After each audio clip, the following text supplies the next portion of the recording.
பானிபுரிக்காக தனி ஒரு பெண்ணா போராடி போலீஸ திகைச்சு போக வச்சிருக்காங்க இந்த பெண்.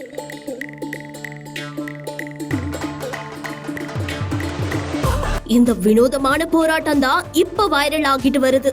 அடங்கப்பா, இது உலக நடிப்புடா சாமி. குஜராத் மாநிலம் வதோதரா மாவட்டத்துல இருக்க சூர்சாகர் ஏரி பக்கத்துல பெண் ஒருத்தவங்க வித்தியாசமான போராட்டத்துல ஈடுபட்டிருக்காங்க. இதனால் அந்த பகுதியில போக்குவரத்தும் பாதிக்கப்பட்டிருக்கு. இந்த தகவல் அறிந்து சம்பவ இடத்துக்கு வந்த போலீஸ் அந்த பொண்ணு கிட்ட விசாரிச்சிருக்காங்க. அது மட்டும் இல்ல, அந்த பொண்ணு சொன்ன பதில கேட்ட போலீஸ் திகைச்சு போய் பார்த்திருக்காங்க. அப்படி அந்த பொண்ணு என்ன பதில் சொன்னாங்கன்னா, சூர்சாகர் ஏரி பக்கத்துல இருக்க ரோட்டு கடையில பானிபுரி சாப்பிடலான்னு வந்திருக்காங்க. கடைக்காரரும் 20 ரூபாய்க்கு 6 பூரின்னு சொல்லியிருக்காரு. ஆனா சாப்பிடும் போது 6 பூரி கொடுக்காம வெறும் 4 பூரி மட்டும் கொடுத்ததுனால அந்த பெண் ஆத்திரம் அடைஞ்சு கடைக்காரர்கிட்ட வாக்குவாதத்துல ஈடுபட்டிருக்காங்க.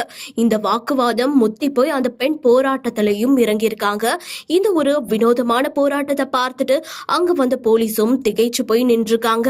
அது மட்டும் இல்ல, தனக்கு வர வேண்டிய மீதி 2 பானிபுரியையும் வாங்கி தர சொல்லி போலீஸ் கிட்டயே கேட்டிருக்காங்க. இந்த பெண்ணோட வினோதமான போராட்டம் இப்போ சோசியல் மீடியால பேசு பொருளா மாறி இருக்கு.